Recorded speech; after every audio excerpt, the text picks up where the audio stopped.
is full of yummy, yummy, yummy controversy. For all those out there who say we don't talk about women's sports, here you go. Here it is. In the game against the Fever in the Sky, famed villain, famed self proclaimed villain, Angel Reese, decided to foul a human being allegedly named Natasha Howard.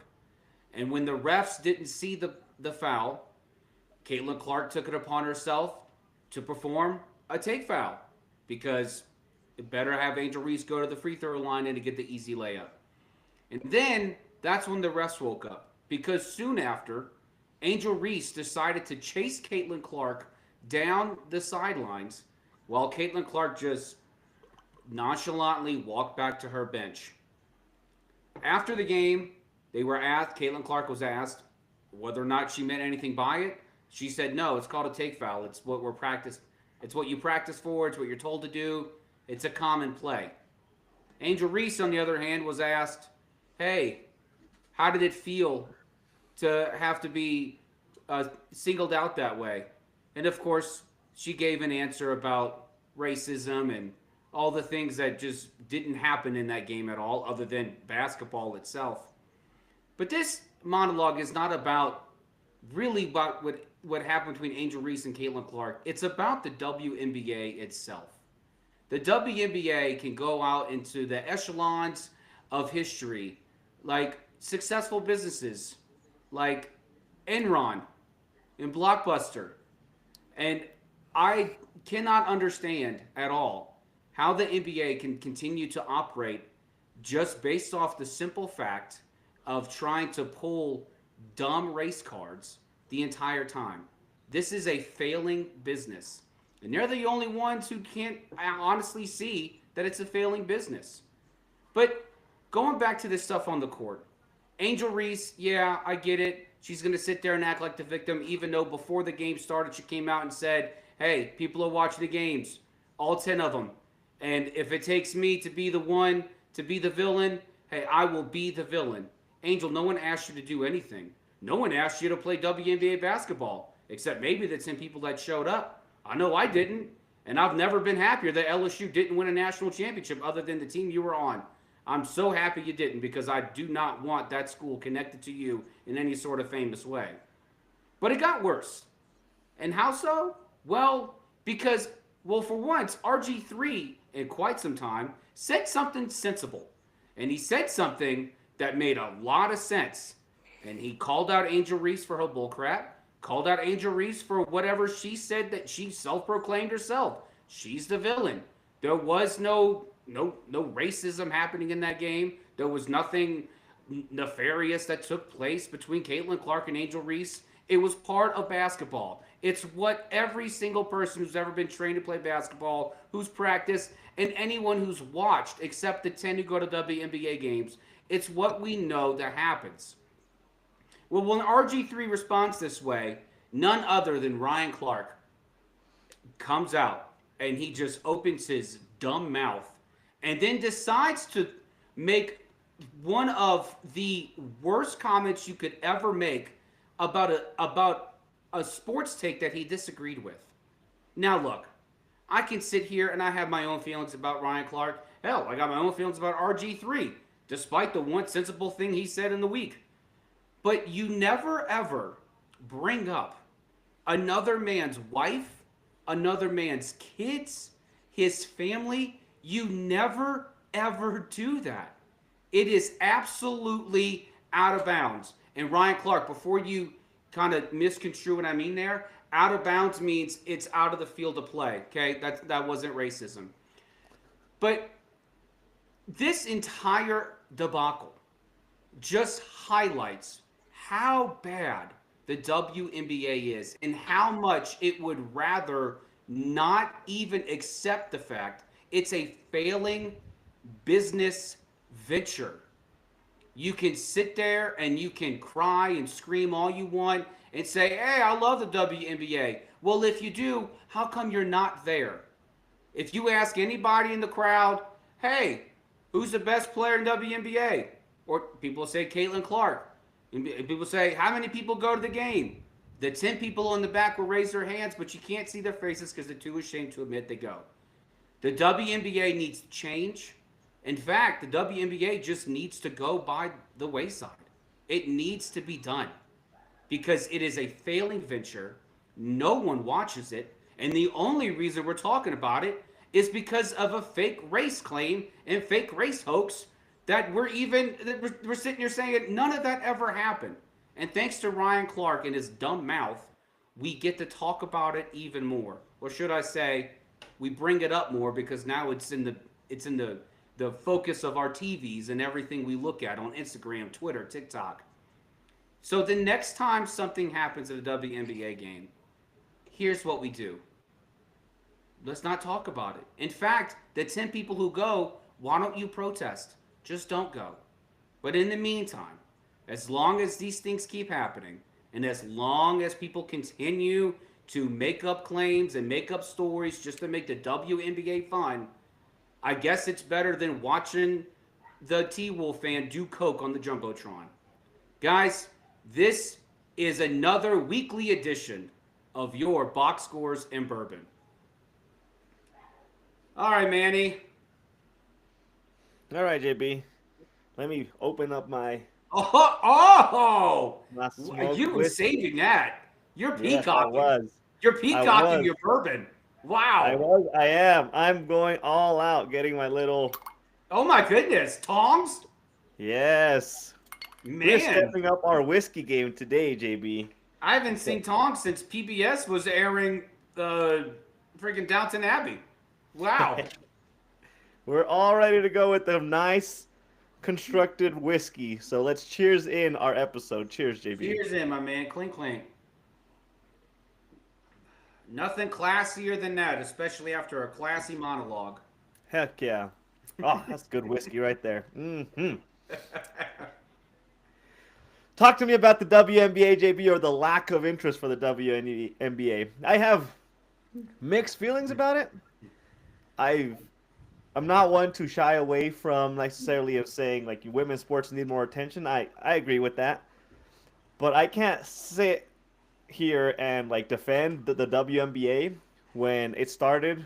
The season kicked off I think last week, Yep. and I've been watching some highlights of it, and all I'm seeing is these 7 foot females missing layups underneath the basket, and then getting rebounds like they're in the YMCA 50-year-old league, kind of missing the easy stuff. It makes it hard for me to kind of say this is a good league. We have quality basketball This going on this right now. is the epitome of competition here, my man.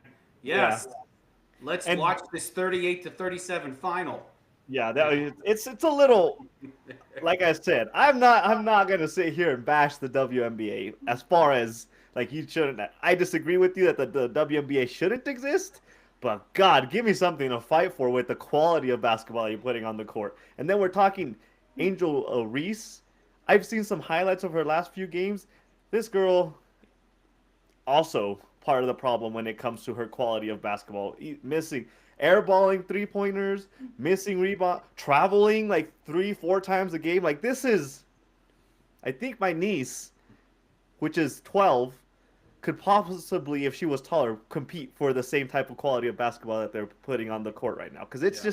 it's that kind of content right now. Angel Reese is, I don't know if she's in a slump. I heard when she came into the league that she was supposed to give Caitlin Clark a run for the money for like the attention of the league. I don't know what it is about her, but it's not showing. It's really not showing. And the whole issue that she's having with Caitlin Clark, I heard this interesting take, or a good way that somebody phrased it. They said for the quality of Angel Reese's basketball play that is happening right now, we know that there's supposed to be a rivalry between Caitlin Clark and Angel Reese. Like we know they hate each other. They don't like each other for whatever reason. Maybe they both think that they would deserve most of the attention. But there can't be a rivalry where you hate each other with only one of the players is really good at basketball. Because then the other player just looks like they're jealous of quality, skilled competition. Angel Reese, if she wants to have this rivalry with Caitlin Clark, needs to be better at the fundamentals of football before she starts doing this whole off the court stuff. That is step number one. Because if not, we're just seeing Tell me a player from the early '90s that was like the 16th player on the bench, and tell me that he hates Michael Jordan during his prime. That's what we're seeing right now between the quality of basketball that we're seeing. Yeah. It doesn't make a difference if you hate the greatest player on your league because you're not there to compete and you're not really making it a rivalry at that point. Yeah, and it's just it's absolutely ridiculous. The if if this was Angel Reese against um who they say the top player is, Aja Wilson. If Hmm. this was if this was Angel Reese and Aja Wilson, I can't believe I know those names. But if it was between these two, nothing's happening. Nothing. It is purely because Caitlin Clark is the face of the WNBA and she's white. That's it. That's the only reason. And Angel Reese can be as upset as she wants to be. Angel Reese's big claim to fame from when she was at LSU was her nickname, Bayou Barbie. That was it. She would flash her fake eyelashes and then go onto the court. And look, I'm not gonna sit here and say that she doesn't have talent. Okay, she does have talent. Okay, but to sit there and to act like people are actually showing up to your games by the dozen, that they're there to see you. They're not there to see you, Angel. They're there No. to see Caitlin Clark. That's Yes. who they're there to see. That's Hmm. the only. No one has talked about the WNBA since its inception until Caitlin Clark burst onto the scene, and then especially her senior year, and then took over the entire women's sports world, and then has now gone into the WNBA, and we talk about it. We talk about it, and yet she acts as if she's this entitled child who lost her favorite toy to someone who didn't deserve it when Angel didn't have anything in the first place other than being in the shadow of Caitlin Clark. So Hmm. it's just, and then the WNBA, it is a failed business. It's failed. The NBA fronts this league. They give the WNBA all the money. Last season was the WNBA's best season by far, and they still lost upwards of what, $10 million? Yeah, I don't How is know. this possible? How do you how do you continue to still say we're a viable sports venture? We're a viable franchise. Please, please keep giving us money. No one's coming here to eat our chicken sandwiches, but we're really good. Like 8 people really love us on Twitter. So Hmm. please keep giving us money. Yeah, I mean, there's we. I've seen the reports where whenever a WNBA game is happening in the respective home of one of the teams, they are regularly looking for a bigger stadium that can fit more people when Caitlin Clark comes into town. Any other time they're fine. They can fit, as you said, the dozens of people. Yeah. Caitlin Clark makes them have to upgrade their stadiums or look for a different court that can actually fit the people. Hence, us saying possibly the one that's making your league relevant is Caitlin Clark, and it goes to show because we are talking about the WNBA since last year. Before last year, there was peeps about what was going on in that world, and Mm-hmm. I hate that I'm gonna make this take. I really don't like what I'm about to say, but if Angel Reese is gonna say the race card, that somehow it's a race thing, maybe it's the other way because a white female has come into a Yeah. African American or whatever Mm-hmm. other race you want to say league and dominated the sport, and maybe that's why she's hated. Maybe you're just like you don't like that a white presence is taking over the attention of a league that's supposed to be like the empowerment of the black female. I, I, I God forbid a white person is good at something. It is it is verboten. It's not like I said, it's not it doesn't allowed. feel good for me to bring up the race thing, but I have to say it how I see it. You're picking on the one, well, two. Sabrina Ionescu still exists. She's white, but the one all-star greatest figure in WNBA, and I have to say she's one of the few white females that is actually dominating that sport right now. So maybe don't play the race card unless you really have a full like an ace up your sleeve when it comes to like the facts behind what's going on. Or maybe the ace up the sleeve could be talent. Maybe that. I'll go one God step forbid. further. Maybe God forbid, JB. be We good don't at your talk. job. We don't talk about talent in the WNBA. We talk about drama. That's right. I don't know why I said it because it's like talent. There's talent there. I didn't know. That was yeah. Where do I find that? Oh. Okay, so let's get to what I like to call competitive sports, and let's talk about uh, the NBA and NHL. The conference finals Yes. for both respective Mm-hmm. sports began Mm-hmm. yesterday. Yeah. In the NHL, with the Florida Panthers showing no sign of slowing down since they eliminated the Toronto Maple Leafs, crushing the Hurricanes 5-2 in Game 1. Nothing to say there that they're tired from a Game 7, from a 7-game series. And then you go to the other, to the first game of the NBA Conference Finals in the Western Conference, Mm-hmm. and same deal. You have the Thunder absolutely laying it on to the T-Wolves, and again, no sign of fatigue from having to go through a very tough 7-game series against the Nuggets. Yeah. It is. Let Uh, me let me pause you.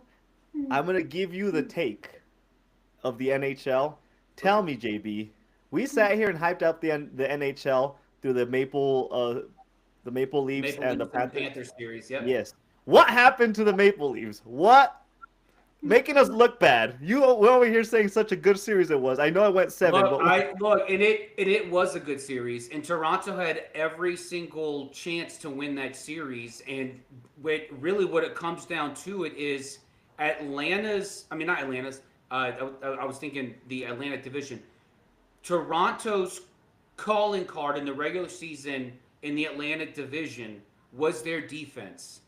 They completely abandoned that in this series. It went completely by the wayside. And so when you have Matthews, who's hurt, and who's been hurt the entire season, when you go away from your A game, if if if you can stick to I'll put it this way: if you can stick to your system, Toronto's system was defense. If you can stick to your system and play according to your system, if your A game's not there, you can win that game. You can win the series. But if you're not on your A game and you've also abandoned what got you there, you're going to lose. mm-hmm. It's going to happen. And Florida looked just like the defending champs in that series. They absolutely took care of Toronto. Absolutely. No ifs, ands, and buts about it. Toronto failed at the one thing at their calling card, and when they weren't on their A game, the entire thing fell down. And now you're looking at Florida and how they handle Carolina. Poor Carolina. Carolina's like, can we just have a shot here, please? I got this other Southeast team. Okay, please. Can we just not have these Panthers anymore? Can we not have to come across them? We're a good team. We deserve a shot. Yeah. But as long as Carter Verhaeghe is a human being on this planet, Florida's always going to be in it. So it's not I know I called for Canada to take back the Stanley Cup. There's still a chance. There's a chance because Edmonton's still in it. Mm-hmm. So the Jets failed us. The Maple Leafs failed us again for the 8th year in a row. So Canadian team don't fail us. The one Canadian team don't fail us that's left. Let's go Oilers. For the sake of Wayne Gretzky's future ghost, just do this for him. Do this for him. Yeah. Please. You know what? You know what I want to dive into just a little bit is the NHL becoming a very top-heavy league. I had to go verify from last year because as I was looking at the bracket, I'm like, this bracket looks familiar. Last year, the 3 of the 4 teams in this year's conference finals are the same, the repeats from Yep. last year. We have a Dallas Edmonton rematch, and then we have Florida, the defending champions. Last year they went up against the Rangers. This Yep. year they're going up against Carolina. Three of the four Which teams are which repeats. is funny because the Rangers beat the Canes to get to the conference finals. So all you got to do is swap the Yeah, teams, and yeah, they're right there. yeah, exactly. So it's like I'm curious. I haven't dove that deep into like how these teams necessarily are looking, but just based off of that, is the NHL kind of becoming like this like four or five like top heavy teams that are just constantly going to be rotating into the Stanley Cup because it seems like that way, especially. And I mean, I was on the Golden Knights train before they got eliminated by Edmonton, but even they have regularly been right there Yeah. since their inaugural season. Mhm. Like I'm curious to hear your thoughts on that because it seems to me like there's not it's the top half and then the Yeah. rest of the league. Yeah, I honestly, you're not wrong. The way the NHL seems to be set up now is, um, you see a lot of players move. You see a lot more players move in the NHL than most sports. Yeah. Maybe not the NBA, but it's pretty up there. Mm-hmm. So, but it really comes down to just structure, and it comes down to the it honestly comes down to systems. Like, if you're looking at, just I talked about the Maple Leafs, their system is defense. The Canes have their system. Florida, Edmonton, Dallas, they have their system. And so if you can, it's all about incorporating talent and players to come in there to be able to help kind of set that foundation. And you can have a young team. I mean, the Chicago Blackhawks are going to have a young team. The They're Blackhawks gonna now have the are youngest team essentially soon, aren't the they? 76ers of the NHL. They're going through a process right now, so it's going to take some time. But you will see in about 3 or 4 years, it will rotate. It It will, will, sure, because and this it's is happened reminiscent of the before. mid '90s when you had Dallas and you had Colorado and you had Yeah. St. Louis. Hmm. It was always these teams in the thick of it, and it comes down to system and coaching. And as long as the organizations continue to breathe life into the system, they're not worried so much about star power. They're worried about system. Hmm. So, if we were worried about star power, you know, uh, you know, the Capitals would still be in it because Ovechkin's on there. But this Yeah. is all about building, about breathing life into a system, and then having the right coach in place to be able to help kind of push that out. Um, Yeah, and I guess I should have. It's not necessarily. It's. I guess you're right when it comes to like the rotation of the top heavy teams. There seems to be a cycle where like the good teams settle in and they become like the really good teams and they sit there for like 4 years and then a mhm, new.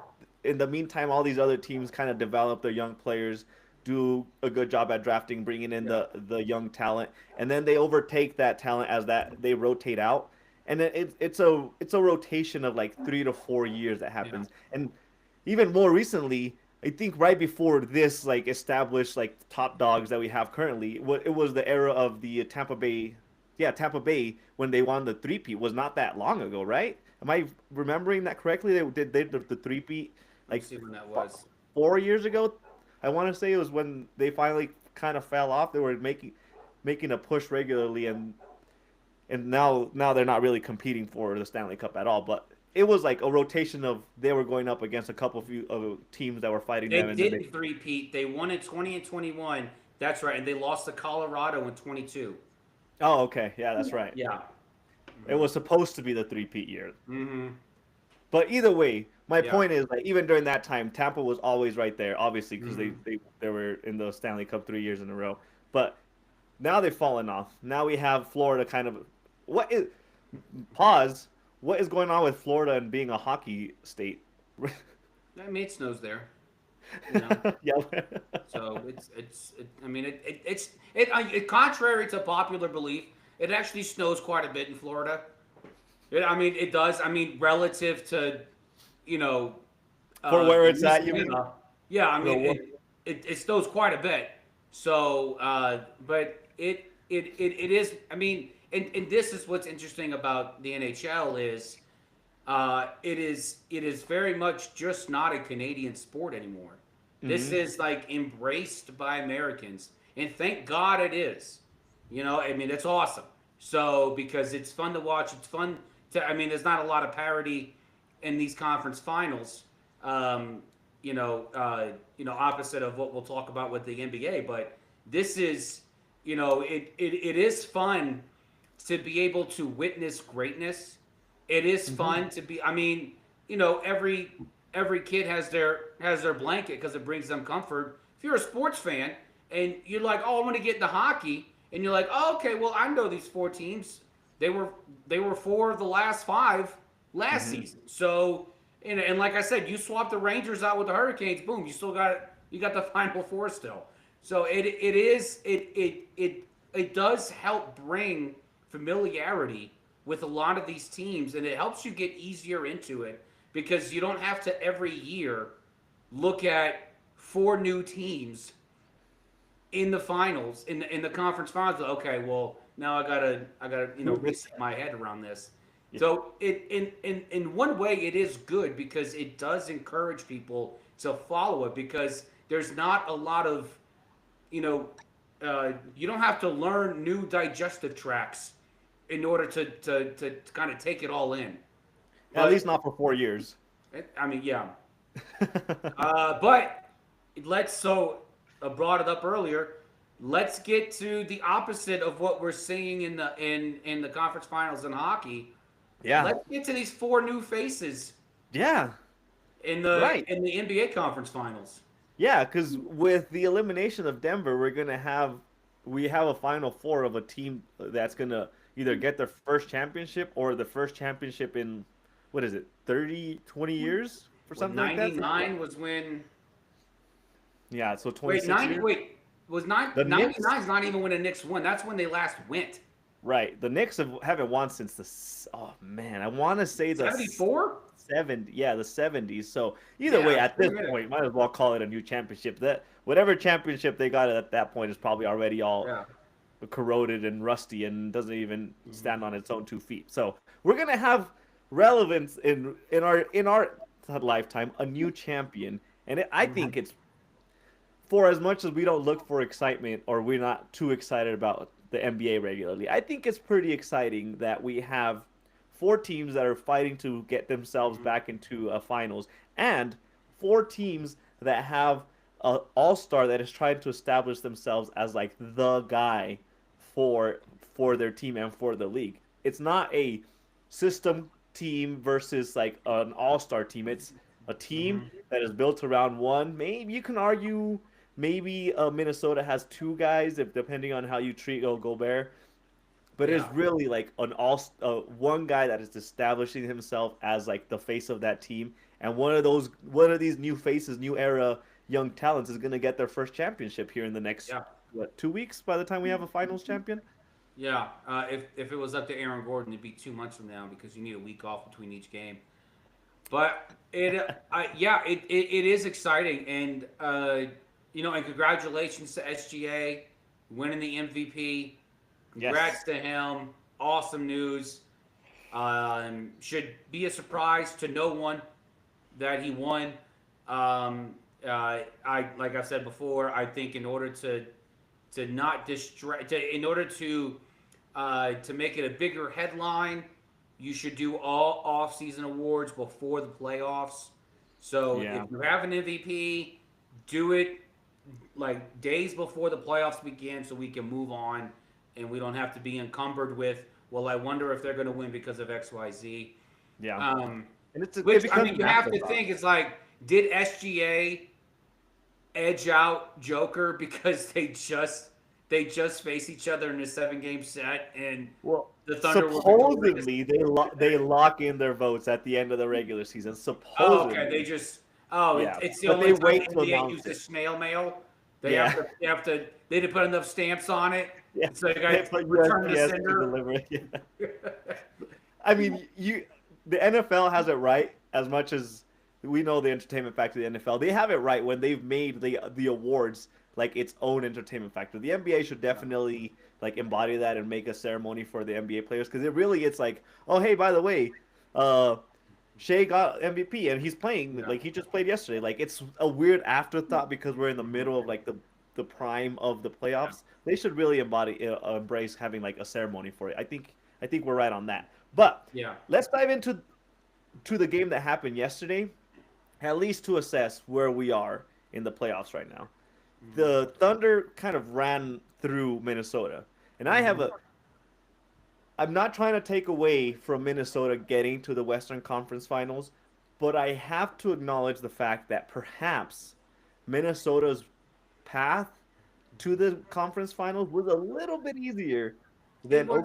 OKC, and It they was. kind of took that for granted a Mhm. little bit. I think, in my opinion, I think that was what showed its face in game one because they did not seem too prepared. It was a close game at halftime, and then it kind of got away from them. I'm from looking at that game, I almost feel like they took the game for granted because they steamrolled a Curryless Warriors in last round. Like they completely demolished the Lakers before that. They've had an easy path to the conference final, and I think they came into the series thinking we're so good we destroyed these teams, but really you didn't fully play a Yeah. full strength team, and they kind of just took that for granted. And OKC completely took advantage of that. They just went through the gauntlet of the playoffs in runs 1 and 2, and now they came prepared. They Yeah. completely knew what they were up for. When you take down the Jokic led Denver Nuggets, like you're gonna be prepared for pretty much anybody that comes in front of you at that Yeah. point. And they seemed like they were ready for that stage, way better than they were Yeah. last year. Well, let's not give Memphis too much credit, calling them a gauntlet.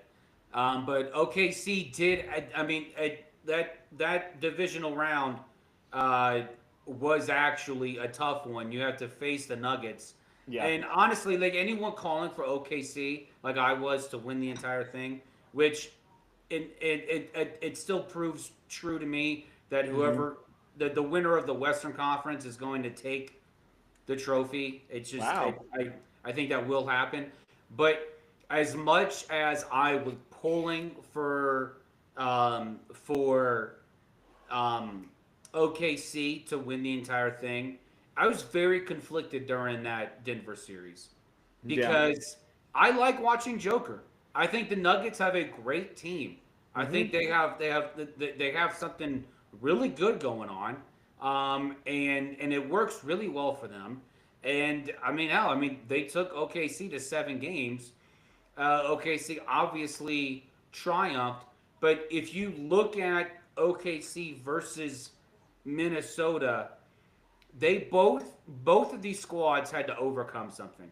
OKC had to overcome the the burden of just and the failure of last Hmm. postseason with being a young inexperienced team.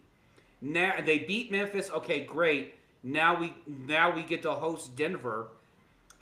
This was an opportunity for them to show, yes, we are young, but we are no longer inexperienced. Right. And so that was them coming over the top on that one.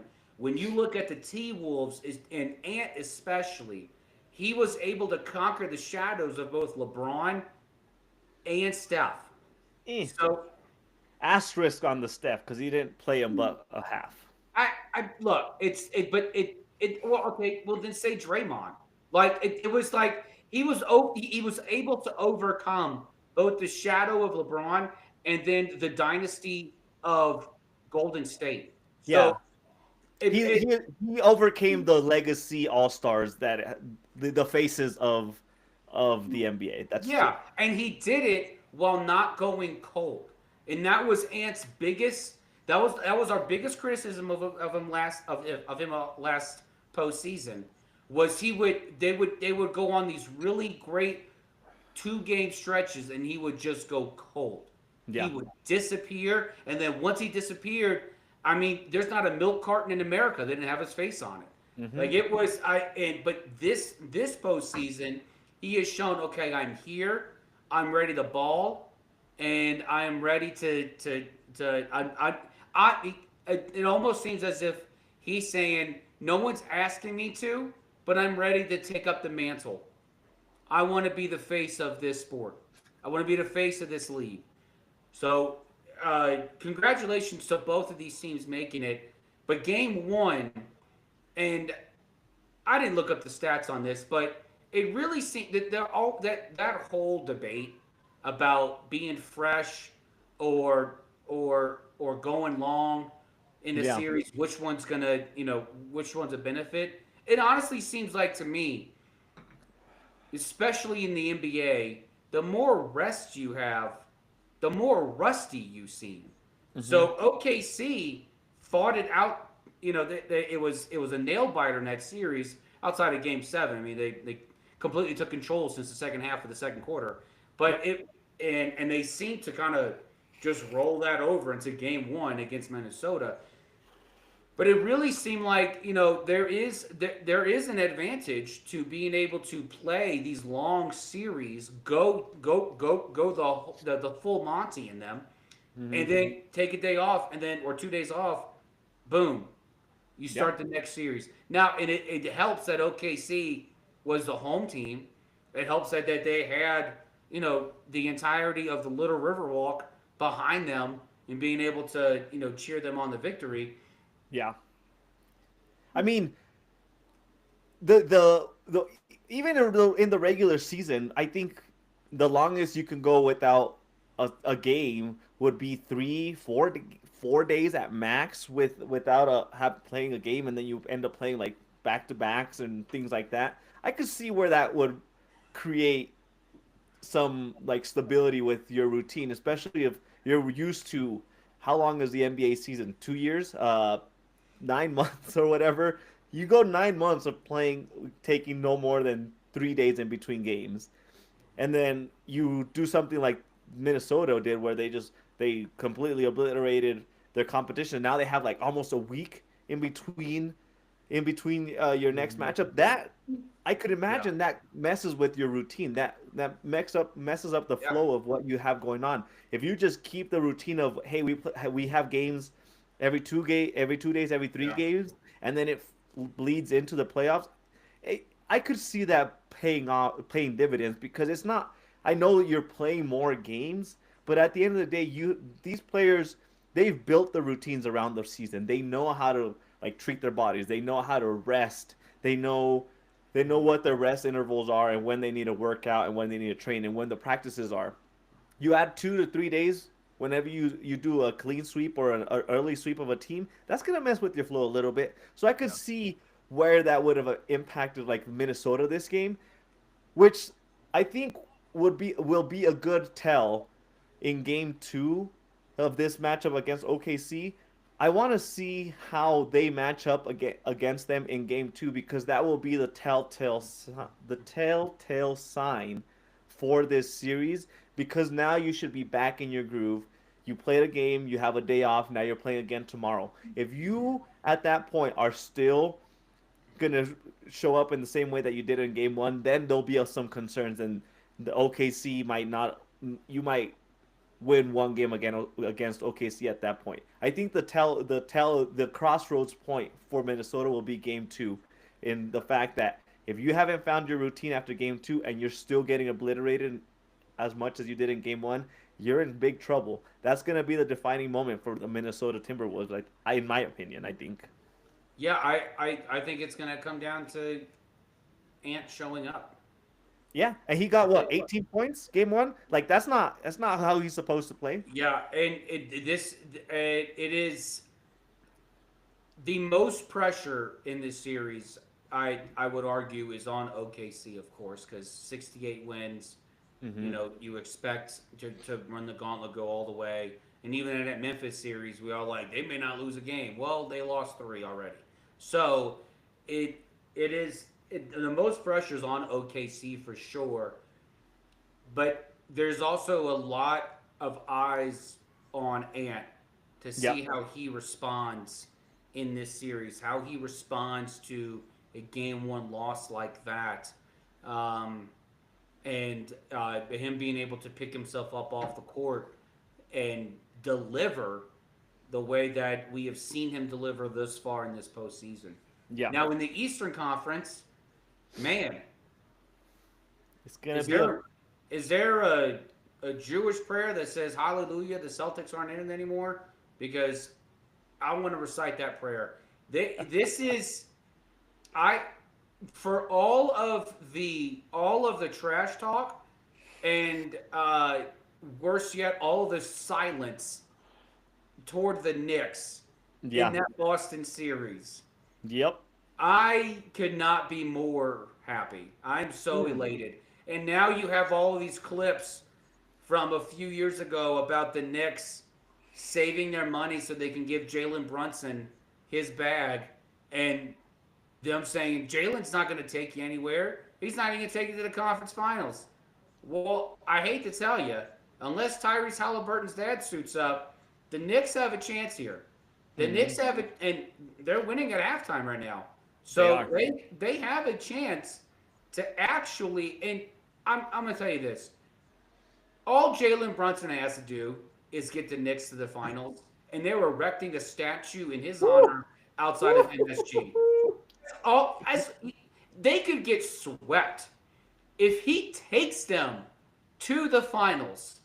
Mm-hmm. It is going to be Jalen Brunson Day every June what second every The, year. the Jalen day Brunson. the day they lock up the conference finals. It is going to be a madhouse. And if you Yep. thought LA residents were idiots, wait until if it happens in New York. Yeah. These New Yorkers are going to put the idiocy to LA to shame. They Yep. are going to burn cars. They're probably going to burn houses. Hell, they might even burn the men's bathroom on the second floor in MSG. Like it is going to be absolute chaos. Yeah. It is worse than I don't know. They might give Philly a run for their money when it comes to crazy fans. I'm gonna put you on the spot though. I want to put you on the spot on this because I've had it on my mind.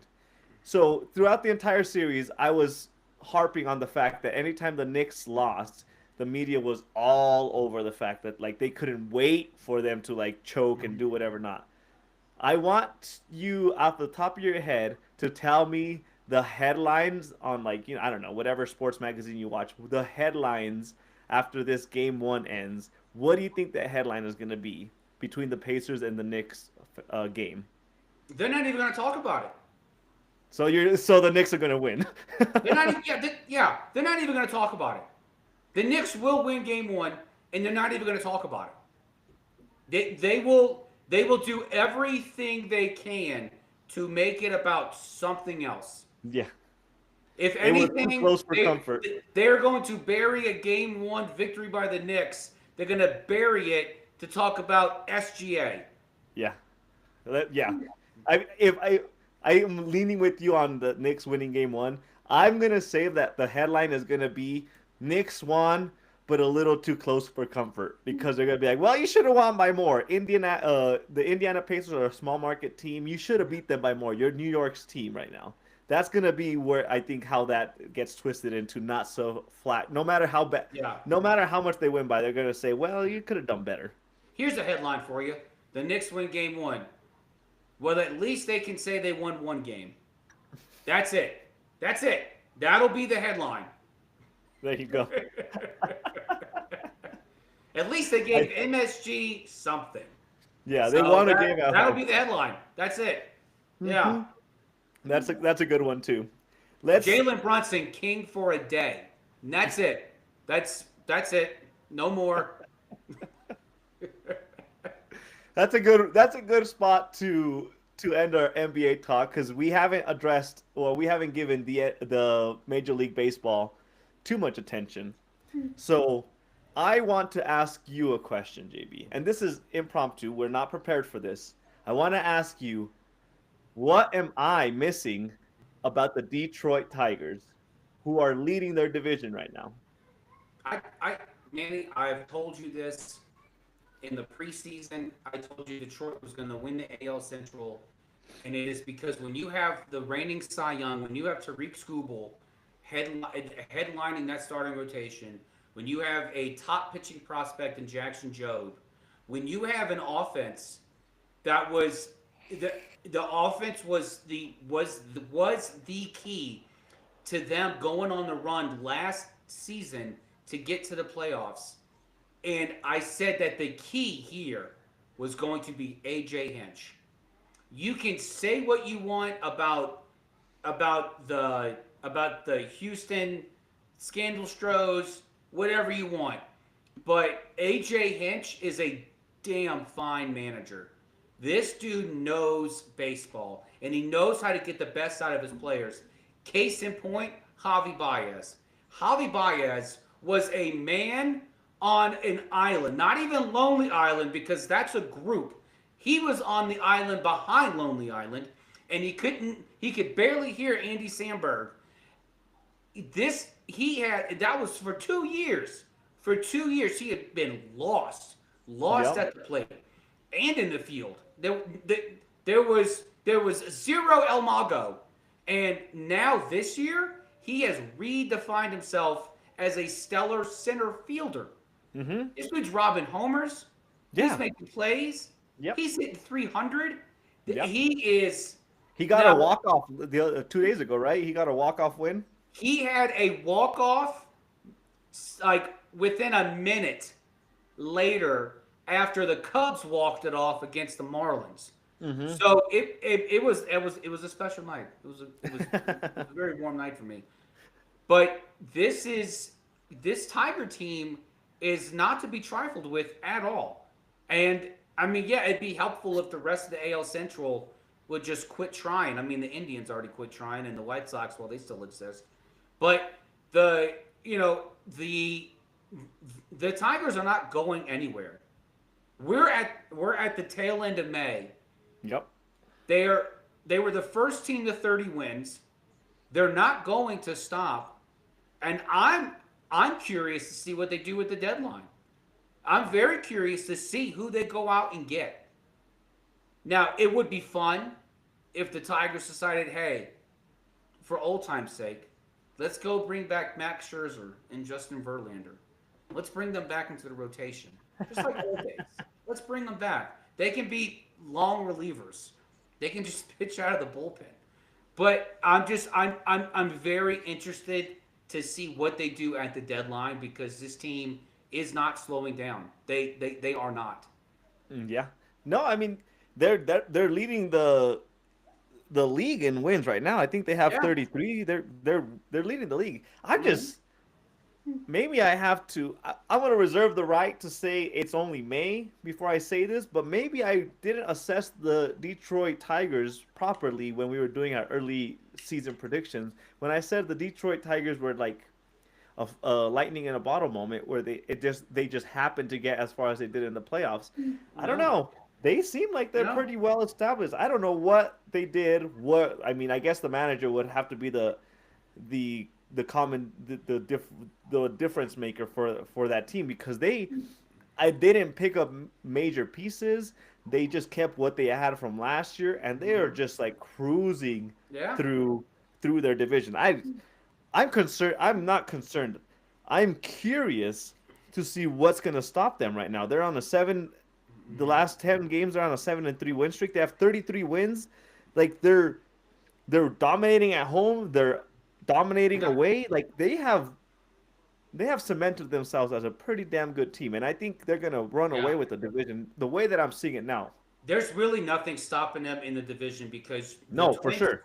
the Twins are in second place. They're too hot and they go in too many hot streaks and cold streaks. Hmm. The Royals still have not figured it out yet. The Indians, who are exactly who I thought they'd be, they are frauds. They are good enough to beat pretty good teams. If they go up against a team that actually knows how to play baseball, they are going to lose those games. And the White Sox, like I said, they still No. exist. Yeah, I saw that infamous Anakin and Padme four Yeah. tile meme.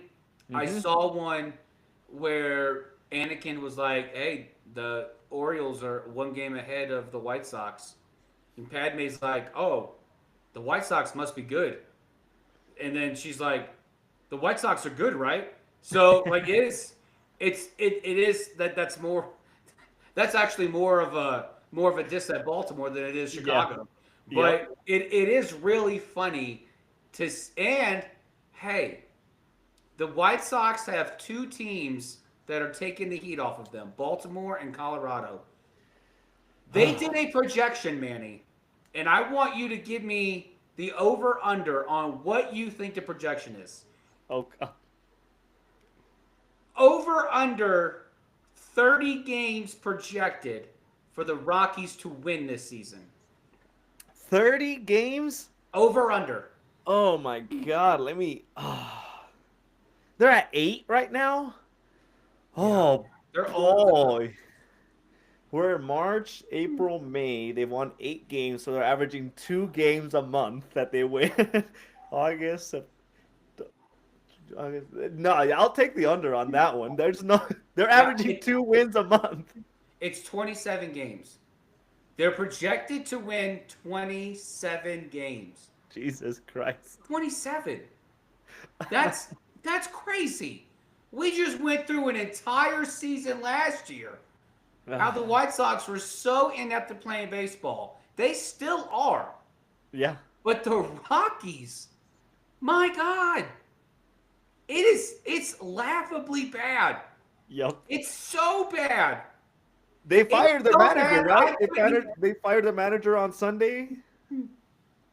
They fired the manager. Yep, they fired Bud Black. Yeah. Yep. Finally, Well, I don't know why they kept him so long.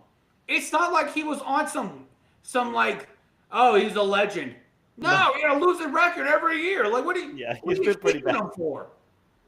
What you just now found someone who could be more competent than him to win more than 8 games I don't think so. two months into the season? The bar is set pretty low. I mean, you could hire me as a manager, and I'd be like, "Hey, what position do you play? Okay, go play that position and try hitting the ball." And I feel like I could get more than 8 wins out of that team. You see that baseball out there? I want you to get a hit. Thanks, Yeah, coach. look at it. Uh, Keep your eyes on the ball. I'm gonna treat you like the T-ball team. Keep your eyes on yeah. the ball. Swing at anything that's between your knees and your chest, and you got this. I want to talk about the new team that is torn the doors open of the circus and have welcomed themselves as the we're here to stay team, which is the Orioles. The Orioles, you referenced them a little bit. What is going on with the Orioles? They came.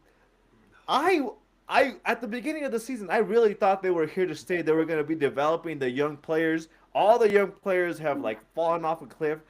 Like they have no, their pitching was bad. We thought that was going to develop into something good. Their pitching has only gone downhill. They're not doing anything on offense. Mm-hmm. They went from the up and coming team Yeah. to a team that is closer to being at the bottom of the league than they are to be competing for the division. Yeah. I think it was Zach Eflin that said it best after Brandon Hyde got fired. I mean, what do you expect when you play effing bad baseball? Like Yeah. this is like it is it's not if if it was the young guys struggling, okay, I would get it. But I said it in the preseason. Unless Mike Elias, the GM of the Baltimore Orioles, opened up those purse strings and went out and got not just one, two frontline starters. Kyle Gibson and Zach Eflin, no disrespect to them, they are not 1 and 2 guys. They are not. They are barely number fives. Barely. Barely number fives. And when you have Kyle Bradish and you have Grayson Rodriguez, who are still hurt and going to be out for quite some time, you have no pitching. There's no pitching. They No. have zero. Zilch. Yeah. And so unless they go out, unless Elias does something and goes out there and makes a move to rejuvenate this team is doomed for last place. And not just last place by a little bit, but last place by a lot. By a lot. Yeah, it's did did they also fire their manager? I They feel did. like they So okay, they far, did. so far, your pick for manager of the year, Derek Shelton, was fired. Brandon Hyde's been fired, and Bud Black's been fired. I'm not doing too good on my predictions for the MLB. It's not they're making me look. I don't feel like this is my fault. I feel like it's the team's fault. I gave them every opportunity. I put my biases aside. I really gave them credit for what they were building on, and I really gave them the opportunity to prove me wrong. And now they're making me look like the fool for what's going on with their teams. Last team that I want to harp on before we move on to our next segment. Mm-hmm. The Angels swept the Dodgers over the Yes, weekend. they did. They did. Yes, They're they still did. below 500. This is, it is remarkable, and it was fun. The Dodgers went on that little slide, that 4-game slide. I think they're in danger. I think they need to blow it up. Okay, just trade Whoa. Yamamoto, trade Shohei. Just give up. Just stop trying. No, the Dodgers will be fine. The Angels still suck. These things happen in baseball. They have these aberrations where it happens. I mean, we talk about the lack of parity in NHL. There's so much parity in MLB. Yeah. Hey, that like the Rock. Case in point, the Rockies are coming to Wrigley this weekend. I would not be surprised if the Cubs lost 2 or 3. I wouldn't be. The Cubs could single-handedly be responsible for getting the Rockies to double-digit wins in one series. So Yeah. I'm not. There's just too much parity. There's too Yeah. much. Baseball is a fickle mistress, and Yeah. you better buy her the prettiest necklace and let her Mm-hmm. show off her lingerie to the men that you told her she's not allowed to see. Because if you don't, she is she's going to betray you more than she's already betraying you.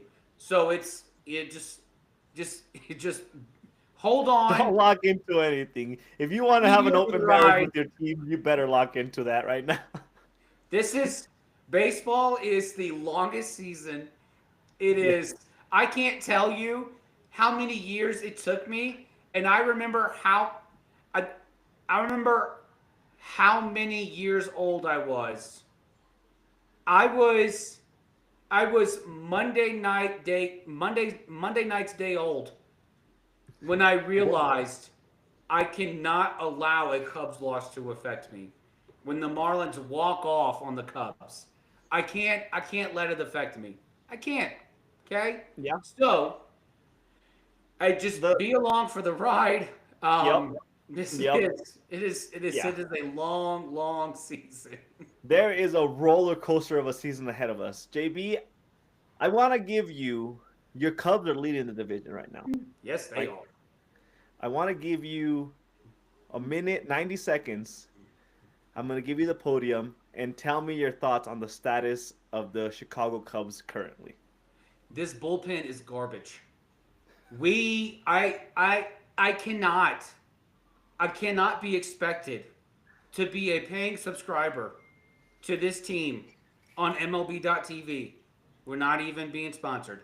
I cannot be a continue to watch this team and not know who's coming in the late innings of the game. And why is not Jamison Tyone not going the distance yesterday? He was at 86 pitches through 7. Let the man finish the game. You already don't have a bullpen. Why? And I get it. You're up, 12-1 at that point. Okay, great. I don't care. Your bullpen's tired. Yes, you have an off day tomorrow. You just closed out a series win against Miami. I need to see a shutdown closer on this team within the next 2 months. It needs to happen. It needs to. Or go out and get a starter, get a frontline starter.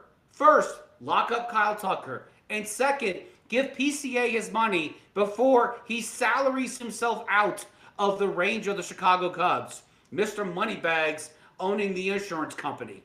You need to re-sign Kyle Tucker. You need to trade the outfield prospects and the minors to go get a frontline starter.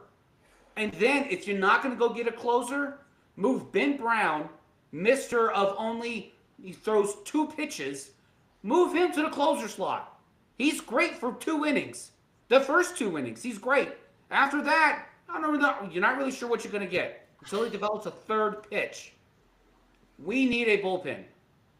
I cannot be sitting on pins and needles hoping the Cubs beat the Marlins.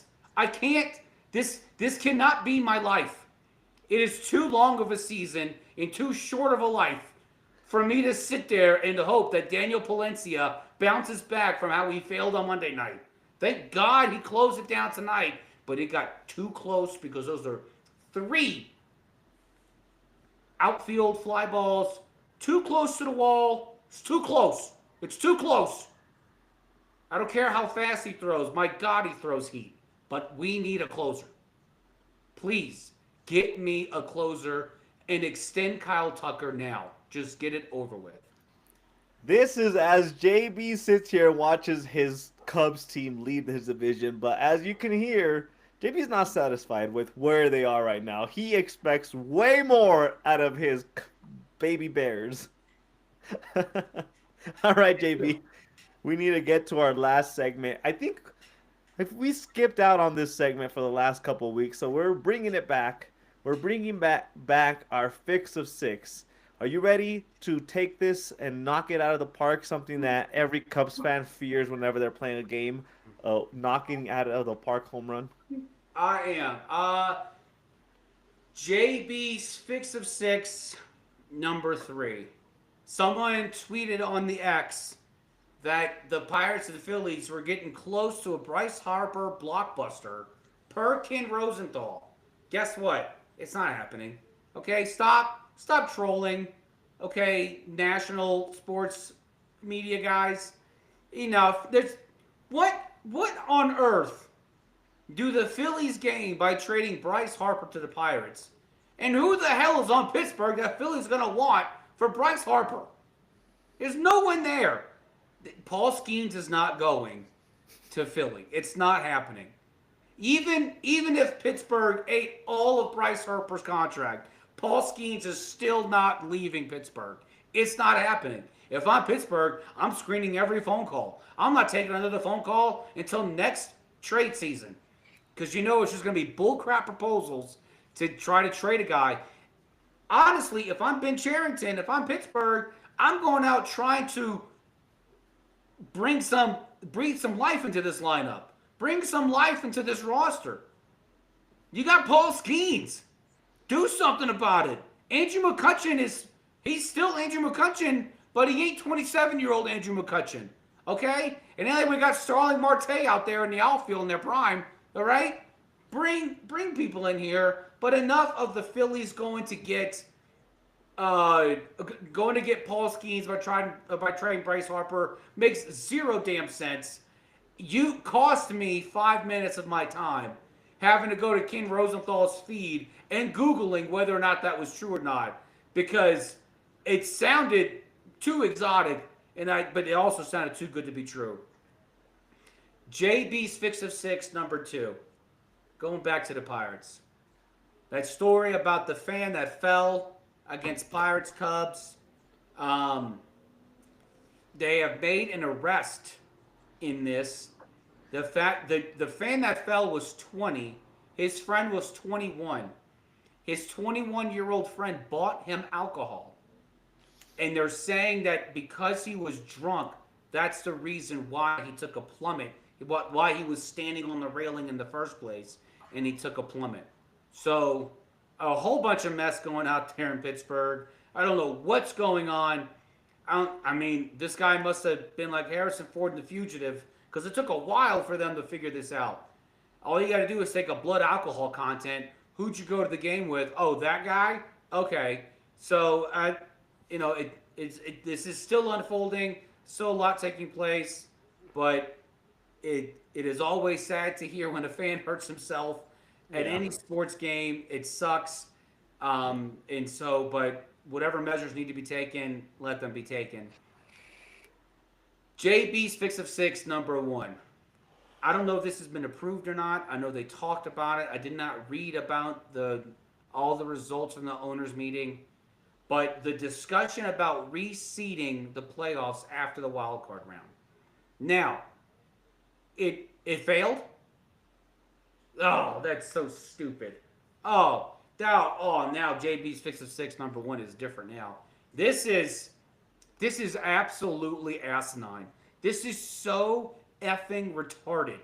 That I this that I swear all the NFL owners ride the short bus to this conference because they're so effing stupid.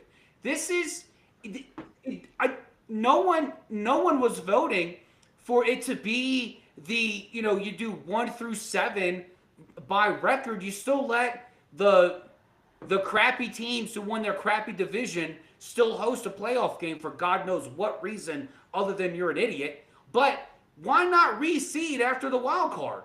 Why not?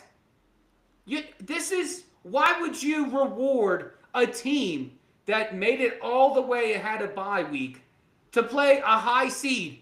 It makes zero sense. What's the incentive to getting a bye week if you're gonna have to play a tough team anyway? Why have a bye week? You know what? Let's just do this. No more divisions, no more conferences. Let's just take the top 14 teams. And hell, if the Bills and Chiefs go to the Super Bowl every year, well, by golly, that's what we'll have every year. I, this is, I, there's only so far I'll go in being a sports watcher with having to watch idiot owners control the league. And they're already morons because they extended Roger Goodell to be the commissioner because he's the greatest commissioner that they've ever had. This Roger Goodell's an idiot. The NFL owners are idiots. And of course, I'm still going to watch the stupid game, but I'm done for right now. Manny, what's your fix of six? Let me add some keynotes to your takes. First off, your Paul Skeens. The Pirates better do something to make sure that he wants to stick around. I'm convinced this is the last season he's gonna want to stick around with that team if they don't do anything to build up. He has no choice. Roster. He's got no choice. He is under arbitration for. He might ask for a trade, and I would encourage him to do so because right now he has like a 3-7 win-loss for the season because he pitches really good, but they can't do anything about it. And your owners meeting take, yeah, I'm sorry that I broke the news to you. The Lions withdrew their rule change for the conference. The Lions did? Yeah. The Lions got screwed the most. They were the ones that initiated the rule, and they withdrew their take. Yeah, exactly. I know. Maybe they didn't want to cause. Maybe the Lions didn't want to cause controversy because they got screwed out of it in the first place, or maybe they just didn't have the votes. Oh my goodness, what a bunch of pansies. Oh jeez. But on Manny's fix of six, number 3. Following up on the owners meeting that just happened, the tush push is here to stay, and I will tell you, JB, after many conversations that I've heard on the radio, because that is my main intake for sports talk, I am sold on it not getting banned. For teams to cry that they can't stop the tush push being a reason that they want to get it banned kind of irks me a little bit. I understand, like, for the entertainment factor, it is not necessarily very exciting because it's almost a guarantee. But I understand where the owners that voted against banning it voted against it, because if your reasoning for saying we need to ban it is because you can't stop it, perhaps you need to practice regularly to figure out how to stop it. Playoffs, your regular season games, you're eventually going to have to come across it. And you know what? I feel for Nick Sirianni. There was a clip that came across my feed where Nick Sirianni was offended that they wanted to ban the tush push. And as he said, we work so effing hard for that play, and for somebody to say they want to ban it because they just can't stop it is an offense to our team. And I hate that I have to agree with him, but I agree with him. I know for a fact they work their asses off to perfect the tush push, Yeah, pun and for intended. own and for owners, yeah, if for owners to sit here and say, well, we can't stop it, we should maybe get rid of it. Maybe that's uh, I was initially against the tush push, but I was looking at it as from the entertainment factor, where yeah, it's a guarantee 98% of the time they convert it. This was a target against the Eagles, a target against having a play from them that you just cannot stop. I'm going to side with the Eagles. I know, as a Cowboys fan, it's like blasphemy to say I'm going to side with the Eagles and say I'm on their side. If you can't figure out how to stop a play, work harder during your offseason, spend more time figuring out how to stop it. Additionally, the owners voted to allow NFL players to play in the Olympics for the flag football sports that are happening starting in the LA Olympics. I guess I like that, but at the end of the day, I am going to lean with, well, we're leaning similar to the NBA where your players can play for the Olympics, but are they really going to put effort into it? I'm curious to see if the players that actually sign up to play in the Olympics for flag football are actually going to be putting effort into it, or if we're going to be having B-rated players sign up for the flag football season. And I'm just curious to see if it's going to even mean anything for NFL or American football, because I'm not too convinced that there's going to be major effort coming across for big players that should be competing to represent their country to actually be trying 100% to represent their country. Manny's number 2 fix of 6. Major stories broke today. Jim Irsay, the owner of the Colts, passed away today at the age of 65. I'm not a Colts fan, but I have to give homage and give respect to Jim Irsay for what he did for the Colts. And by golly, if there was anything that he brought to that organization, was good quality players, but also quality content for the drama that he was consistently willing to bring into his organization.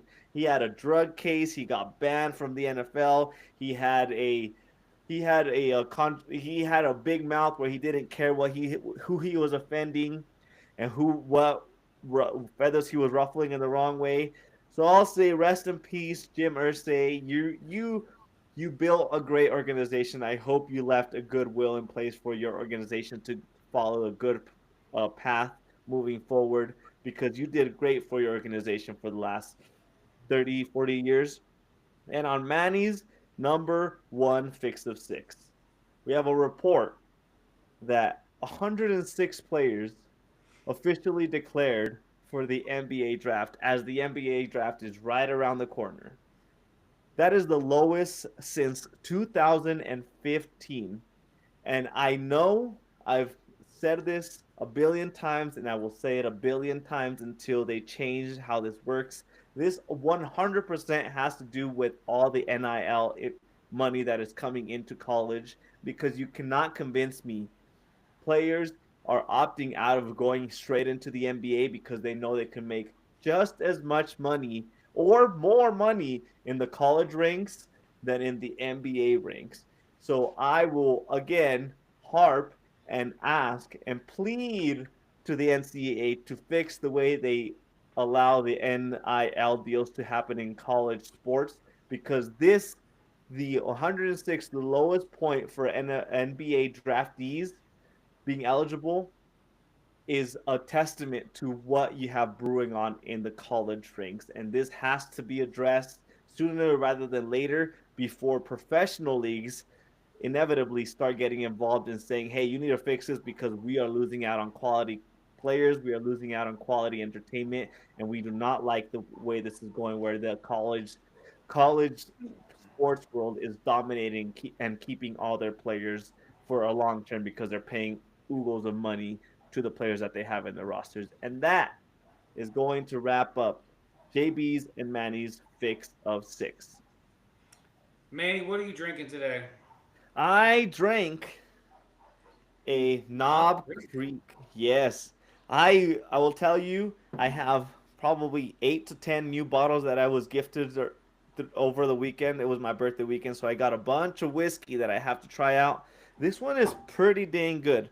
Knob Creek is pretty good. It's very stick, almost like gives you a sticky taste to it. It's very sweet. It's a smoked a honey taste to it.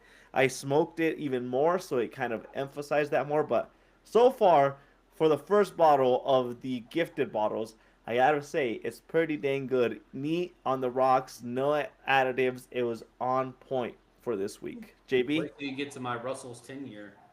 Uh, Oh, I didn't bring the bottle. I forgot it downstairs, but I had a George Remus bourbon, 114 proof. It's delicious. It's very good. You guys, you listen, you know my take. The higher the proof of a bourbon, the smoother it is for me. yeah. And if I'm going to try a new bourbon or new whiskey or new scotch, I'm going with the highest proof possible. And then Mm-hmm. the stick I was smoking was an Arturo Fuente Maduro Hemingway. Very good, limited edition. But my lighter ran out of juice, which is why I stopped smoking it because I had to relight it because Manny decided to be a troll and knew that I was going to rant about the Cubs and not smoke it. Um, and he probably knew I was out of juice on my cigar too. So. Did not. I am no devil's advocate here and planting negative seeds into you. All right. Well, we're done. Happy Wednesday, everyone. JB, tell everyone where they can find us, all the social medias, and where they Yes. can listen to full episodes. Full episodes of Box Scores and Bourbon audio and video on YouTube, Spotify, Apple, Amazon. Additional content at BSB Sports 24 on TikTok, Insta, and X. And until next time, folks, stay thirsty. Cheers, everyone. Happy Wednesday. Happy hump day.